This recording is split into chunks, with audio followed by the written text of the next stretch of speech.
find out government's a little nasty on occasion. Hello, Peter. Yeah, types. Hello, President Trump. Government's a little bit nasty, Peter. Notice that you've had a charmed life, right? You tell me. Very charmed. I think you've had a charmed life. I think what I'll do, if you don't mind, numbers have just come out which are rather extraordinary, and I thought I'd play a tape of one of the people who I've respected over the years, from Joe Kiernan and Rick Santelli. This just came out, and we'll just play that for a second. Personal income is up 0.8%. That is almost triple the expectations. Yeah, I'll tell you that the income numbers, really, for the first 4 months of the year, they're stellar. They're really stellar. I mean, I could go back and look at the first 4 months of many different years. Really very strong numbers, and you're right. This administration is criticized for just about everything under the sun. I've never, ever in my lifetime had glimpses into the politics of an administration in the form of transparency like this one. Why don't we be, give credit where credit is due. Income really shooting up. Rick, I also thought everybody was going to get one last order of imports that were going to be loading up on things. How the hell they already fix the trade, or not fix it, but to cut it in half, that's crazy. So there wasn't a lot of front loading of things that they needed before the tariffs hit? Yeah, I'll tell you what, it really does call into question some of the conventional wisdoms. And, it's going to be interesting to see what happens next month when we get this number, or we see some of the other numbers like current account, see how they fared, because watching these numbers a long time. I don't think I've ever seen the trade deficit cut in half in 1 month. Not bad. Right? Not bad. Come on, guys.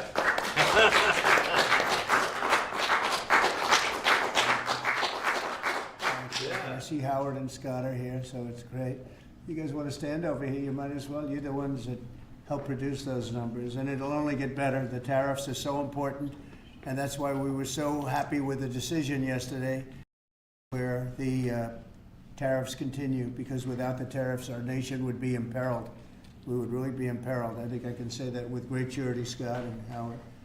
And so we were very happy to get that decision, that big decision yesterday. And today it's about a man named Elon, and he's one of the greatest business leaders and innovators the world has ever produced. He stepped forward to put his very great talents into the service of our nation, and we appreciate it.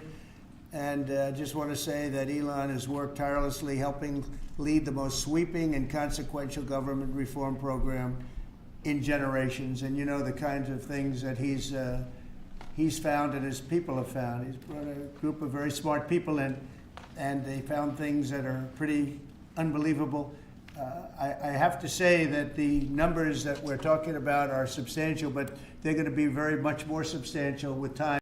Many of the things that we're working on right now, we're going to have to remember Elon as we find them, but the numbers could double and triple because many things, we don't want to go out with them until we're sure, but we've found things that are unbelievably stupid and unbelievably bad. With the Department of Government Efficiency, Elon's delivered a colossal change in the old ways of doing business in Washington. DOGE has installed geniuses with an engineering mindset, unbelievably talented people in computers. I actually asked Elon one time, what's their primary thing? And they have a lot of primary things, all having to do with being smart. But he said the thing that they're really the best at is working with computers so that they can't be outsmarted by somebody that's not so honest, that happens to also be good with computers, but not as good as these people. But the mindset in the senior ranks of every federal department, and it's really changed.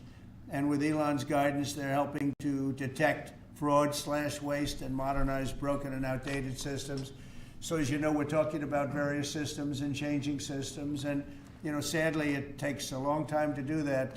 You'll change, let's say, a system at IRS and computerize it properly, where the job can be done in 1/10 the time, but it takes sometimes years to rebuild those systems. But we've started, in many cases, I will say that this has less, but the air traffic control systems, we're bidding out to the best companies in the world, those systems right now. They were what the previous administration was horrible what they did. They spent billions and billions of dollars, and in the end, it didn't even come close to working. They tried to hook up wire to copper, and it can't be done. And they just spent billions of dollars and just wasted money. Actually made the system much worse. So we're going to get a brand new modern system. Congress is working with us on that, and we're going to get it done as quickly as we can. But it's in the works, and once it's done, it'll be good for 30 years. But we have a system that's 48 years old and would have a modern computer hooked into a very outdated computer, and they don't hook up. I mean, they didn't hook up. So after spending billions of dollars, they turned on the system, and in never any cases, from local to countrywide, they never worked.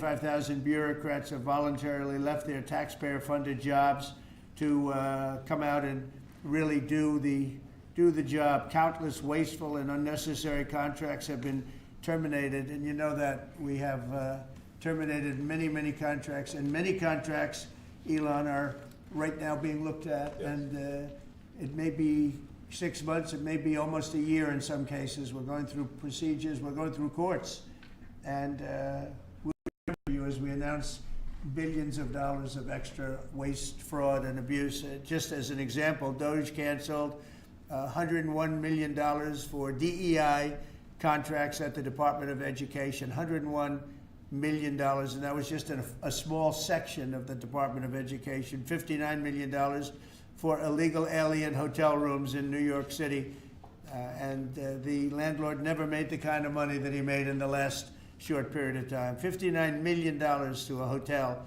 in New York City, $45 million for diversity, equity, and inclusion scholarships in Burma. In Burma, does anyone know about Burma? $42 million for social and behavioral change in Uganda. $40 million to improve the social and economic inclusion of sedentary migrants. I can say it's $2 billion to Stacey Abrams and her environmental movement. Dollars in the account, and all of a sudden they found $2 billion in the account. And I assume that's being looked at. I don't know, I'm not sure, but I assume that's being looked at. Think of that, $2 billion. And then Lee will tell you there's another one over there for $20 billion being spent on another environmental cause. $20 billion, not 20 million, a lot, not 200,000, which is a lot. So think of it, in her case, you have $100, and now all of a sudden she gets hit with an infusion of $2 billion just before I take office. $20 million for Arab Sesame Street in the Middle East. Nobody knows what that's all about. Nobody's been able to find it. $8 million for mice transgender. So they spend $8 million on making mice transgender. And those are better than many of the others. I could sit here all day and read things just like that, but we have other things to do. So it's much, much more than just that. We're totally committed to making the DOGE cuts permanent and stopping much more of the waste in the months to come. We want to get our great, big, beautiful bill finished and done. After that, we put some of this into the bill, but most of it's going to come later. We're going to have it cauterized by Congress, affirmed by Congress. In some cases, we'll make cuts. In some cases, we'll just use it in a different layer, save the money, but it's hundreds of billions of dollars. DOGE has also fully modernized the federal retirement process and continues to work very hard on the IRS modernization, but we're taking that over with DOGE. Many of the DOGE people, Elon, are staying behind too, so they're not leaving. And Elon's really not leaving. He's going to be back and forth, I think. I have a feeling. It's his baby, and I think he's going to be doing a lot of things. But Elon's service to America has been without comparison in modern history. He's already running one of the most innovative car companies in the world. You look at his factories and compare them with some of the old factories we have, and it's a big difference. And the most successful space company, and I guess in history you would have to say the largest free speech platform on the internet, etc. Yet Elon willingly, with all of the success, he willingly accepted the outrageous abuse and slander and lies and attacks because he does love our country. I know that very much. He loves our country. He comes from another country, a country that's going through trials and tribulations, I would say. But he's all about the USA, and Americans owe him a great gratitude. So I just want to thank Elon for his time as a special government employee. Can you imagine? They call him an employee, but it's a special government employee, and for coming and helping us. And he really has changed the mindset of a lot of people. A lot of people thought, you know, maybe we'll cut 1% or 2% or 3%. Then they said, wow, we can cut a lot more than that. And we're going to do it very surgically. We're going to continue on the march. We're making America great again. When I was in Saudi Arabia, and we were in, as you know, 3 really great countries, predominantly the 3. Qatar was great, UAE was great, Saudi Arabia, incredible. Like such an incredible experience to be in those 3 countries. But the Crown Prince of Saudi Arabia, and I must tell you, the leaders, the great leaders of the other 2 that we just mentioned, they all said the same thing, that the United States is the hottest country right now anywhere in the world. And 6 months ago, we thought it was dead. It was like a dead country. And it would have been a dead country if we didn't have the right result on November 5th. It would have been a horrible, horrible situation was going on with the borders, with transgender for everyone, men playing in women's sports, and so much more. But they were saying the hottest country anywhere in the world. And then I played that little clip because I was one person who's respected, or 2 people, because Joe was in that one too. Joe's a good man. But that was one group of people saying something about the success of what we've done over the last 4 months. They cannot believe it. In the one case, they've never seen anything like it as long as they've been doing what they've been doing. They've been doing it for a long time. So I want to thank Elon for helping. And again, you know, the United States right now is the hottest country anywhere in the world. There's no country, and we're doing really well. We came, when I left, we had no wars, we had no problems. We defeated ISIS, we rebuilt our military, and we had no inflation. And when I came back, we had a lot of inflation. We had wars all over the place. We had the embarrassment in Afghanistan where we gave up billions and billions of dollars of military equipment, the most embarrassing moment in the history of our country, I believe. I believe that strongly. We have Russia with Ukraine. We had the attack on Israel in October, the horrible attack, October 7th. Horrible, horrible attack. Nobody's ever seen anything like it.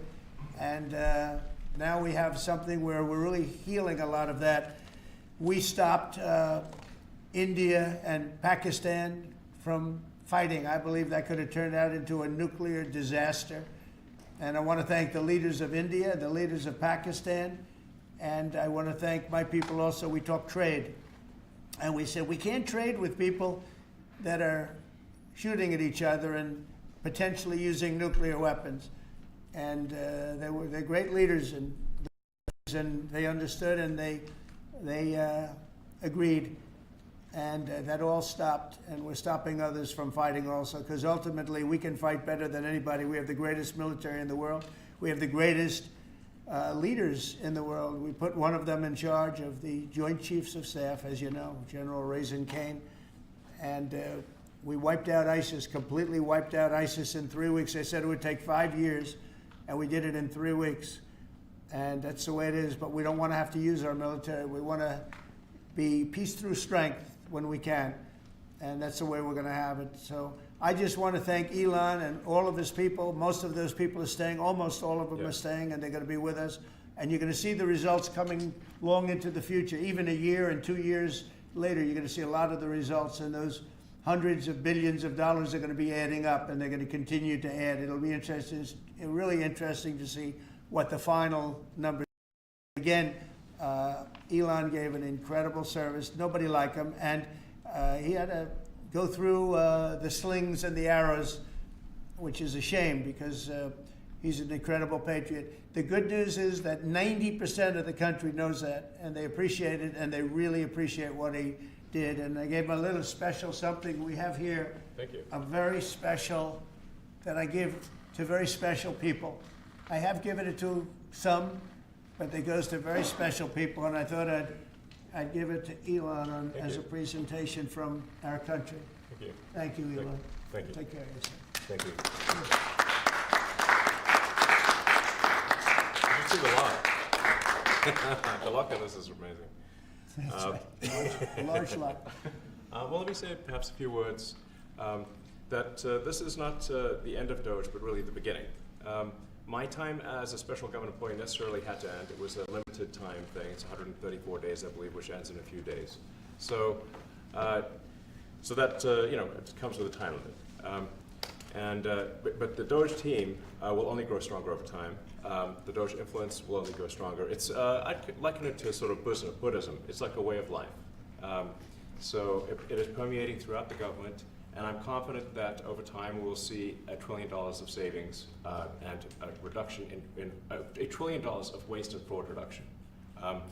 The calculations of the DOGE team thus far, in terms of an FY25 to FY26 delta, are over 160 billion, and that's climbing. We expect that number will probably go over 200 billion soon.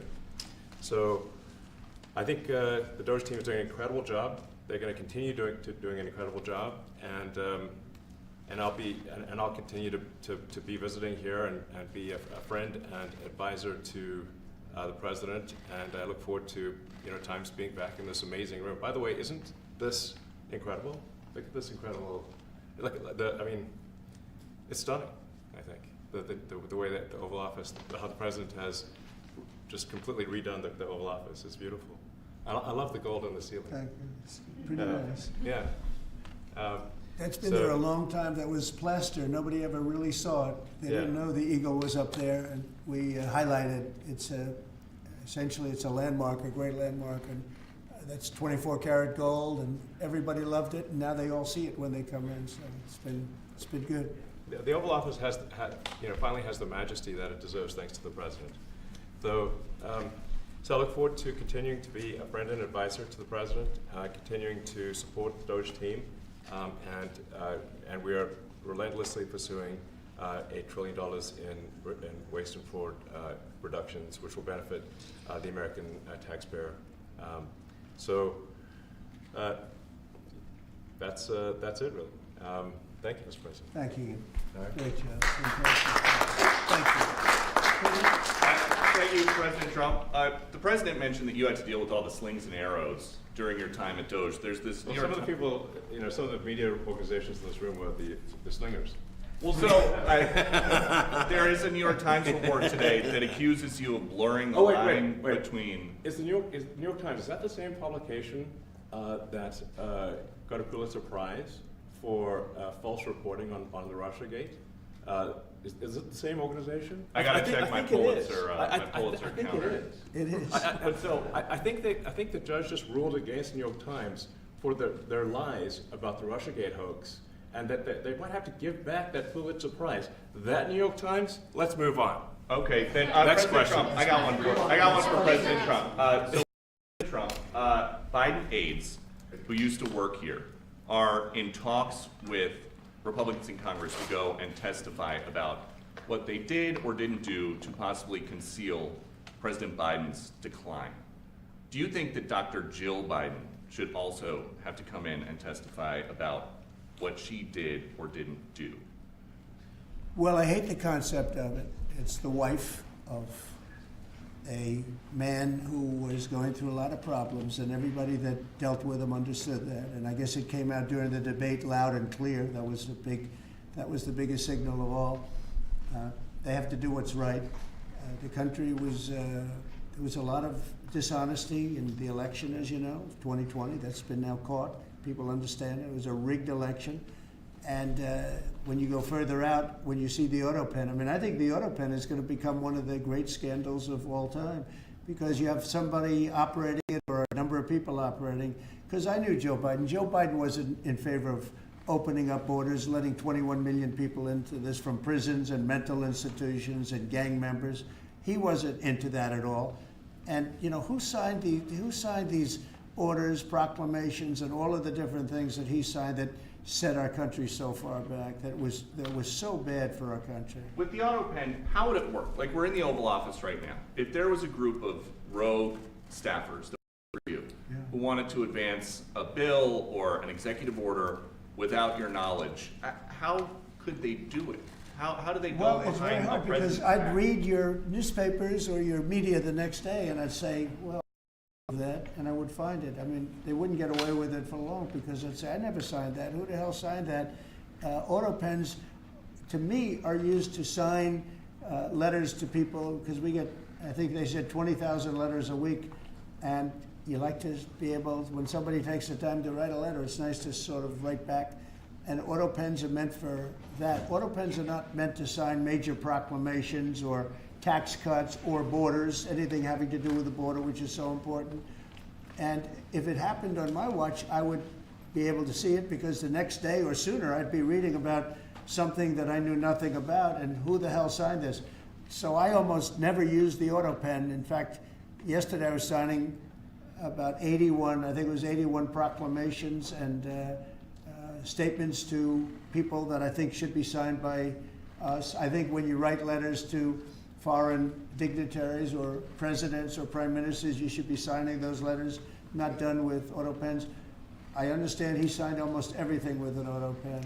It's a very dangerous thing. It really means you're not president. Whoever operated the auto pen, and we think we know who that is, and it was actually more than one person, but that's not what the presidency is all about. I hardly used it. Mr. President, are you going to reinstate the tariffs on China? You said that they violated the agreement with the U.S. Well, they did. They violated a big part of the agreement we made. You know, if you read that whole statement, I was very nice to them. I helped them because they were in trouble with the stoppage of a massive amount of business. But I'm sure that I'll speak to President Xi and hopefully we'll work that out. But yeah, there's a violation of the agreement. Yeah, please. Mr. President, can you give us an update to the latest ceasefire agreement that Israel has agreed to, but Hamas is still considering?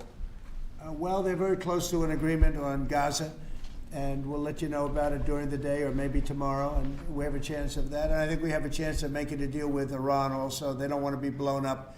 They would rather make a deal, and I think that could happen in the not-too-distant future. That would be a great thing if we could have a deal without bombs being dropped all over the Middle East. That would be a very good thing. They can't have a nuclear weapon. We want them to be safe. We want them to have a very, very successful nation. Let it be a great nation, but we can't have that. They cannot have a nuclear weapon. It's very simple. And I think we're fairly close to a deal with Iran. Mr. Musk, I have a question for Elon. Yeah, please. You said just now that you look forward to being a friend and advisor to the president. So do you expect to continue advising the president and DOGE informally, or are you going to sort of shift your focus entirely to your companies? Well, I expect to continue to provide advice whenever the president would like advice. I hope so. Yeah, I expect to remain a friend and an advisor, and certainly if there's anything the president wants me to do, I'm at the president's service. Mr. Musk, on DOGE, you said that there was $1 trillion promise for cuts. We do expect over time to achieve the $1 trillion. But what have you found in your time here was the biggest roadblock to getting those cuts? Was it the cabinet, or was it Congress, or something else? What was the biggest roadblock from your work? It's mostly just a lot of hard work. It's really not any one person or Congress. It's going through really millions of line items and saying just each one of them makes sense, or does it not make sense. Obviously, at times when you cut expenses, those who are receiving the money, whether they're receiving that money legitimately or not, they do complain. And you're not going to hear someone confessing that they received money inappropriately. Never. They're going to always say that they received money appropriately for an important cause. Naturally, that's what you'd expect. So we just have to. It's just a lot of work going through the vast expenses of the federal government and just really asking questions. What's this money for? Are you sure it's actually being used well? Many times we can't even find anyone who defends it. So for a lot of the expenses, there is actually no defender at all.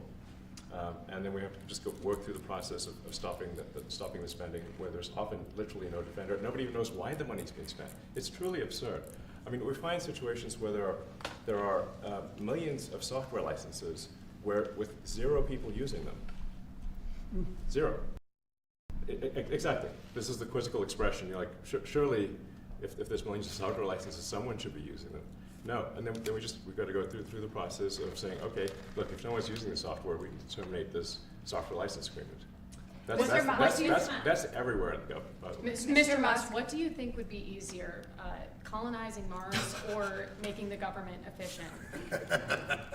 It's a tough call, but I think colonizing Mars and making life multi-planetary is harder. And as I said, we do expect to achieve over time the $1 trillion of savings. We can't do it in like a few months, but if you say by I think the official end of DOGE, which the president may choose to extend, is the middle of next year. Say by the middle of next year, with the support of the president and Congress, could we achieve $1 trillion of savings? I think so. We're on track to do so. Do you have faith that Congress is going to? Mr. Musk. Go ahead. Thank you, Mr. President. You had mentioned earlier in the week that DOGE had become a whipping boy, and as the president mentioned, you went through a lot to go through this process. Yes. Was it worth it for you, and what would you change? Yes, so what we found was happening was that if there were any cuts anywhere, then people would assume that was done by DOGE. And so we became like essentially the DOGE boogeyman, where if so any cut anywhere would be ascribed to DOGE.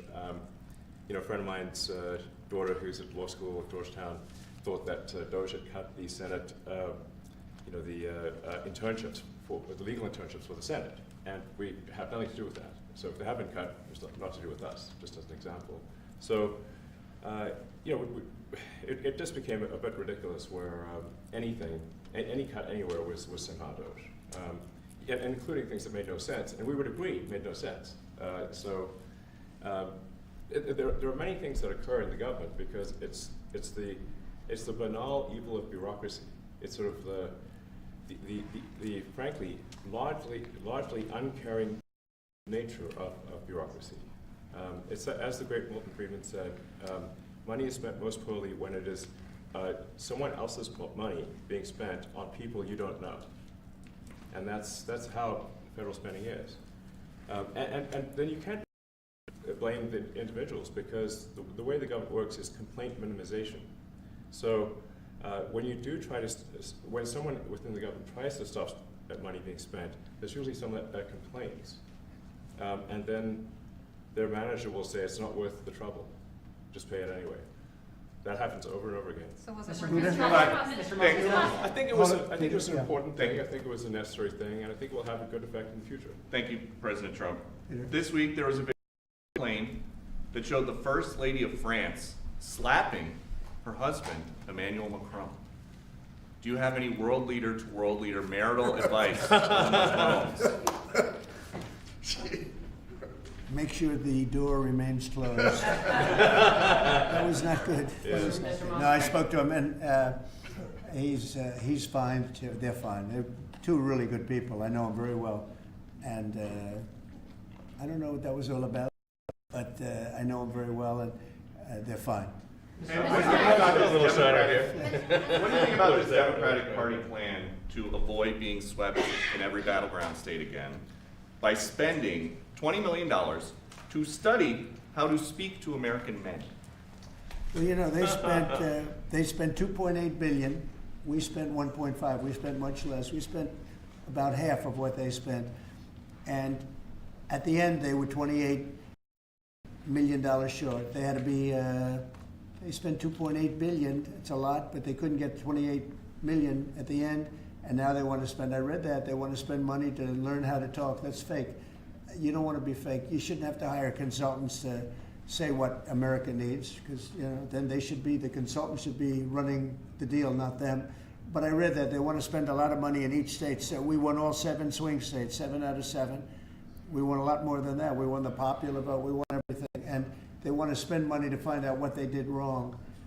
And I mean, I could tell you what they did wrong. I could tell you every one of their programs.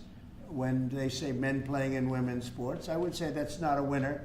When they say transgender for everybody, I think that's not a winner. When they say open borders so the entire world population of criminals can pour into our country, I don't think that's a winner. I mean, I just gave them that for free. but I don't know if they'll change their ways. I see them all the time. I see people that I know in Congress, Democrats, they're trying to justify some of the things I just said. You can't justify them. They're, you know, I always hear they're 80-20 issues. I say they're 97-3. They might be 99-1. They're not 80-20. They wish they were 80-20. And they're wasting a lot of money if they're going to continue with that nonsense. And this one's a little bit more of a page 6 question, but back when you hosted The Apprentice, you mentioned once in 2012 that Diddy was a good friend of yours back then. He has since found himself in some very serious legal trouble. Yeah, that's true. Would you ever consider pardoning him? Well, nobody's asked. You had to be the one to ask, Peter, but nobody's asked. But I know people are thinking about it. I know they're thinking about it. I think some people have been very close to asking. First of all, I'd look at what's happening, and I haven't been watching it too closely, although it's certainly getting a lot of coverage. I haven't spoken to him in years. He used to really like me a lot, but I think when I ran for politics, he sort of, that relationship busted up from what I read. I don't know, he didn't tell me that, but I'd read some little bit nasty statements in the paper all of a sudden, you know. It's different. You become a much different person when you run for politics and you do what's right. I could do other things, and I'm sure he'd like me, and I'm sure other people would like me, but it wouldn't be as good for our country. As we said, our country's doing really well because of what we're doing. So I can't, it's not a popularity contest. So I don't know, I would certainly look at the facts. If I think somebody was mistreated, whether they like me or don't like me, it wouldn't have any impact on me. Mr. President, on the big beautiful bill, would you like to see the Senate build in some support for your tariffs on the big beautiful bill, or should that be a standalone bill? I have great support on the tariffs. I mean, I was so honored that we got that ridiculous stay lifted, because that would have taken away presidential power. It would have taken away everything that was granted by the founders. It would have been a terrible thing. And it would have, most importantly, would have left us vulnerable. We have a lot of countries that use tariffs on us and use them viciously, actually, viciously. And if we didn't have the power to use tariffs on them, and instantly, not when you go back to Congress and try and get hundreds of people to agree on something, that would take months to get just one simple proclamation. If we didn't have the power to counteract their powers, you wouldn't have a country left. We have to act fast. We have to be fast and nimble, as they say. And that was a really great moment, I think, yesterday when that stay was lifted. And hopefully now we'll go to court and just win that battle. Because if we don't have the power to do what they're doing to us, we are going to be a great nation no longer. Elon Musk was once idolized by folks on the left in this country before joining your administration. Now he's considered a hero by conservatives. Why do you think this man, what he's done in American life, has been so politicized? Does it only have to do with you? His life has been amazing. I mean, I look at so many different things. I look at that rocket being, you know, guided back into position. I've never seen that before. I thought it was a space movie. I thought it was a movie.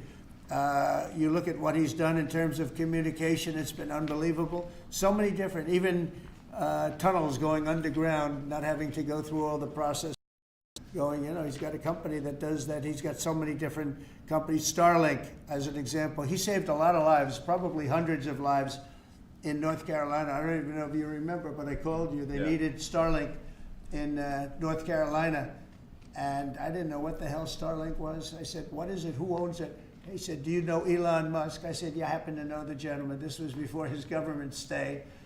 And they said, we really need it, because North Carolina was literally became an island. It was, people had no communication, they had no access to anything, and they were dying.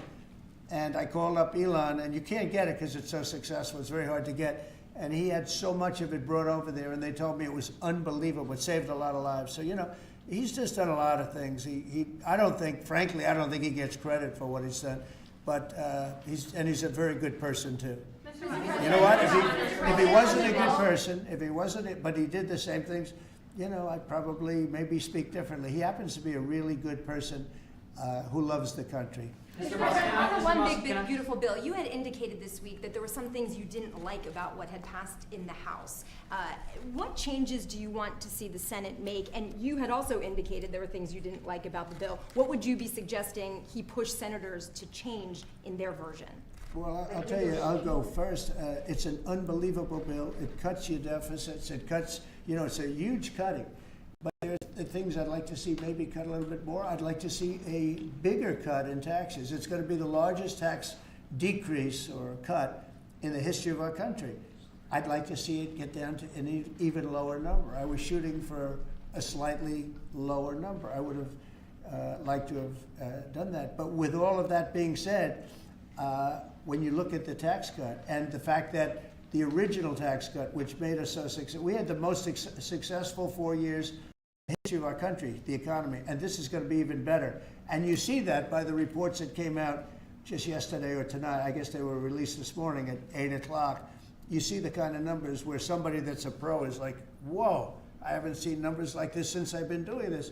These are human emotions of professionals that have never seen numbers like, and we've just started. The bill is a great bill. It's going to be jiggered around a little bit. It's going to be negotiated with the Senate, with the House. But the end result is it extends the Trump tax cuts. If it doesn't get approved, you'll have a 68% tax increase. You're going to go up 68%. That's a number that nobody's ever heard of before. You'll have a massive tax increase.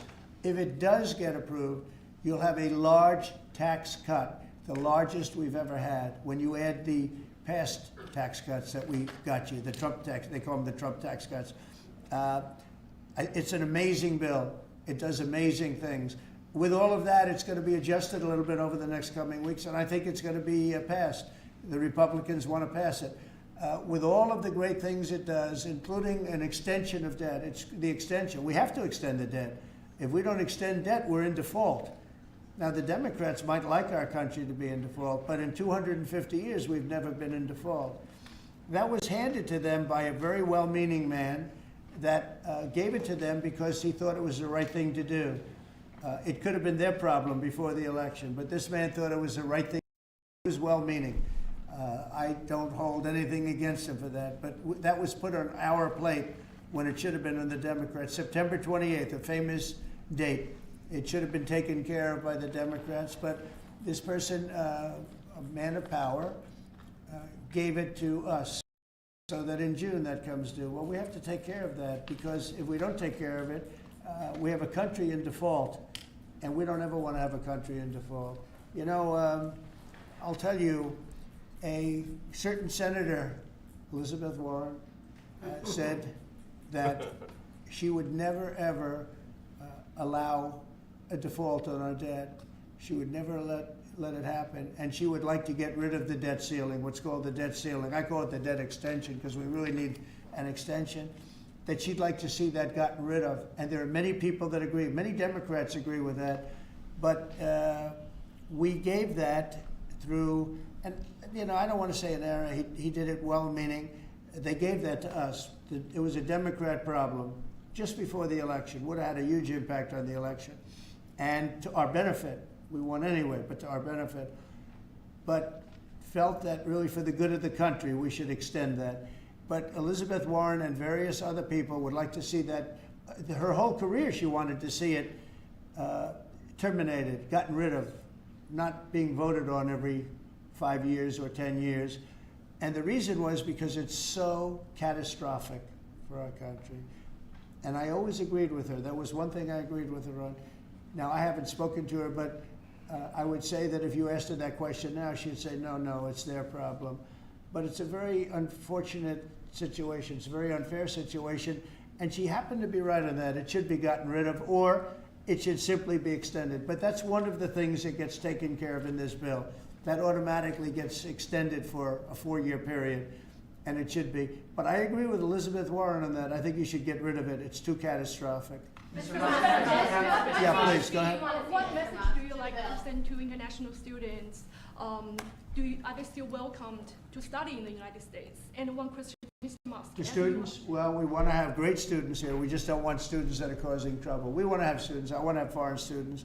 I think Harvard, it's close to 31%. That's a lot.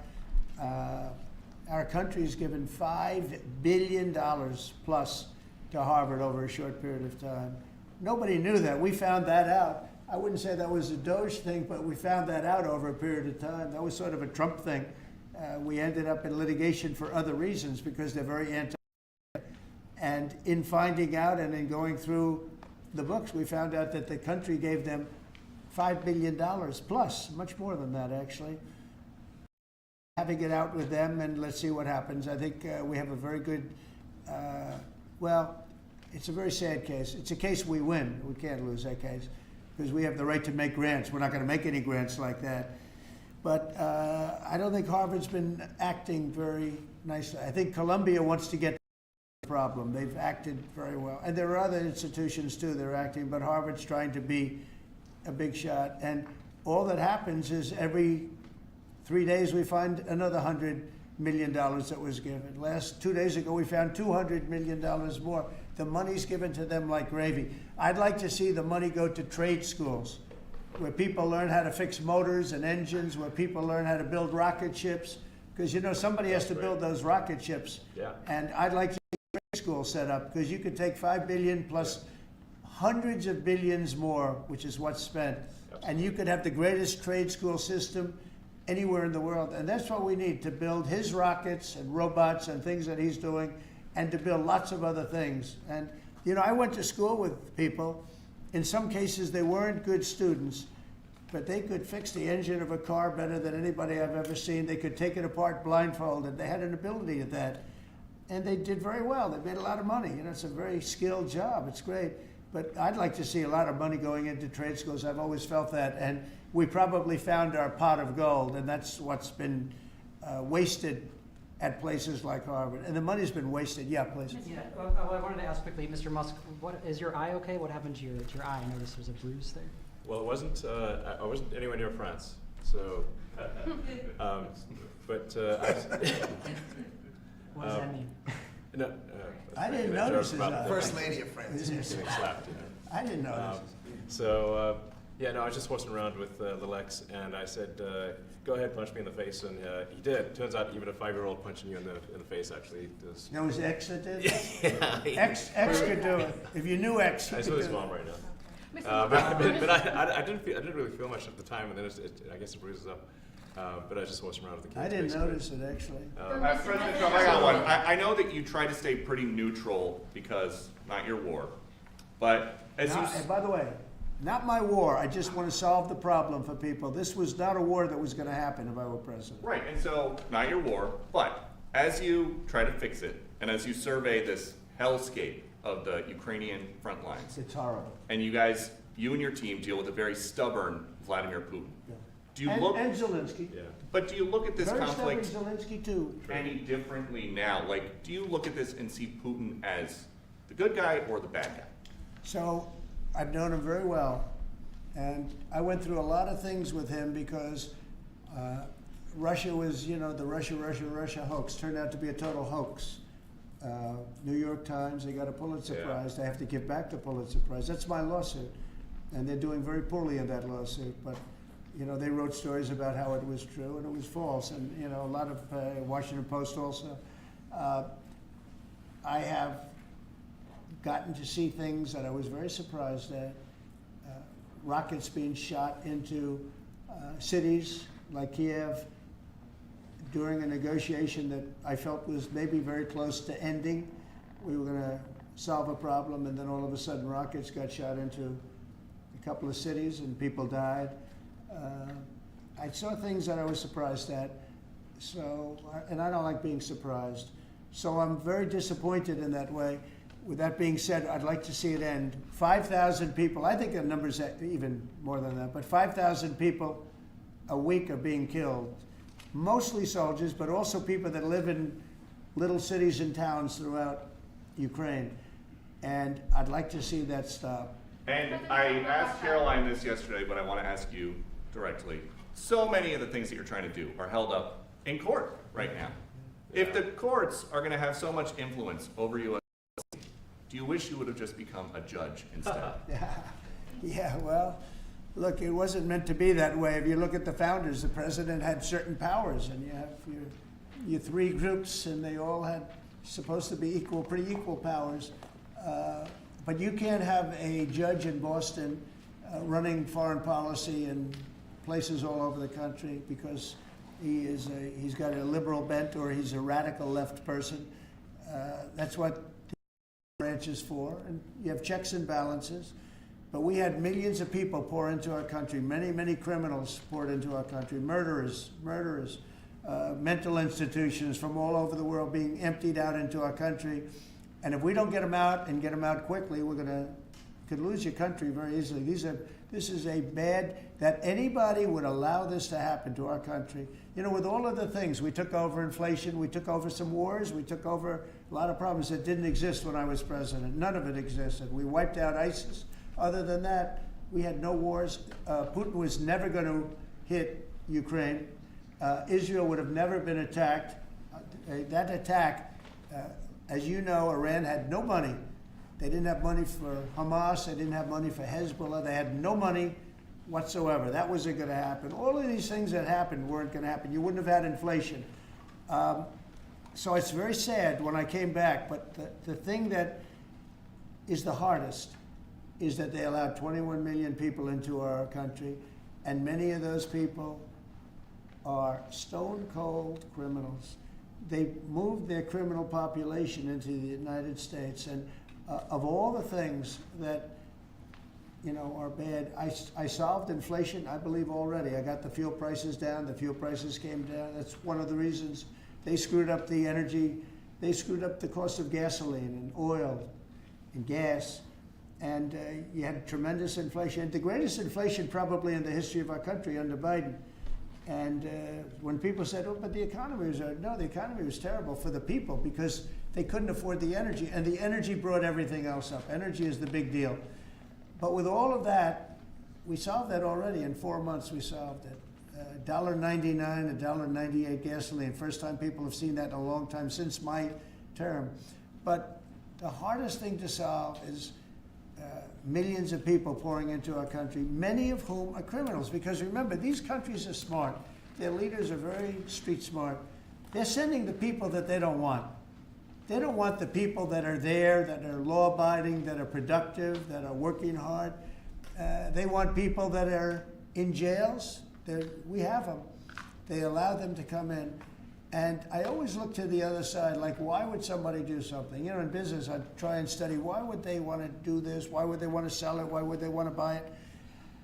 One thing I can't figure out is, what would an administration, what were they thinking when they allowed millions of people from prisons all over the world, not just from South America, Venezuela, all over the world, from the Congo in Africa, hundreds of people, thousands of people from the Congo, rough prisoners, from Europe, rough parts of Europe. Why would they allow them to come into our country?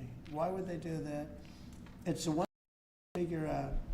And I don't believe it was Joe Biden. I really don't. I mean, look, he's been a sort of a moderate person over his lifetime, not a smart person, but somewhat vicious person, I will say. If you feel sorry for him, don't feel so sorry because he's vicious. What he did with his political opponent and all of the people that he hurt a lot of people, Biden. And so I really don't feel sorry for him, but he wasn't a person that would allow murderers to come into our country. He wasn't a person that was in favor of transgender for anybody that wanted it, take kids out of families, et cetera, et cetera. So I just don't understand why a thing like this, how a thing like this could have been allowed to happen. Very sad. It's very sad for our country. If I could add something, Go ahead. I think the fundamental moral flaw of the left is empathy for the criminals, not empathy for the victims. Empathy for the criminals, but not empathy for the victims. And there's been way too much of that. That needs to stop. To the president's point, there's been immense judicial overreach that is unconstitutional, that was never intended. And it's undermining the people's faith in the legal system. It needs to stop. It's gone too far. And just today, we had, just a couple of hours ago, we had a great decision from the Supreme Court, thank goodness, that was very important. We had two important decisions yesterday on the tariffs because, again, we have to be able to fight a fair fight with other countries. Howard, would you say we have to be able to use tariffs to fight people that use tariffs on us? I mean, if we didn't have that power of tariffs, we would economically be destroyed as a country because they will destroy us. Other countries will destroy us with unchecked tariffs. We can check them when we have the use. They tried to take that power away from us. And if you take that power away, we're not going to have a country. We won't have an economically viable country. But it's very important on immigration that we be able to get people out without having to go through a long court case. I mean, it was up to some of these judges. Every single one of these millions of people, criminals, prisoners that were let go from jails because they save a fortune when they do. They brought them into the United States. You know what they're saving? The money they're saving?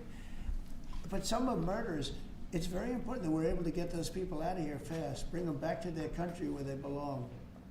And those countries take them, because if they don't take them, they have to go through the wrath of the United States, and they take them. But we have judges that don't, and it's a terrible thing. That's going through the court system right now, that whole situation. But when ICE and with Border Patrol, they've done an incredible job. When they do this incredible job and they capture 100 killers and drug dealers, and we can't keep them for years here as we go through trials. We have to get them out rapidly, and we know who they are. We know who they are. And we're very careful about who they are, but we have to get them out rapidly, or again, we're not going to have a country. Okay? Maybe one or two more. Go ahead. Are you concerned that tariff may also affect companies like Tesla, which has parts manufactured abroad? And this is also to you, Mr. Musk. Well, he's going to end up building his whole car here. I mean, I thought he built his whole car. Pretty much he does. He's got incredible factories, and like I looked at one in Texas. It's unbelievable. No, all of the manufacturers will build their parts here too. I mean, it used to bother me. They make a part in Mexico, a part in Europe, and it's sent all over the place, and nobody knew what the hell was happening. I think it's ridiculous. You build a car, make it in America, and I gave them a little leeway on that. Gave them some leeway. But over the next year, they've got to have the whole thing built in America. That's what we want. We want America to buy American-built cars.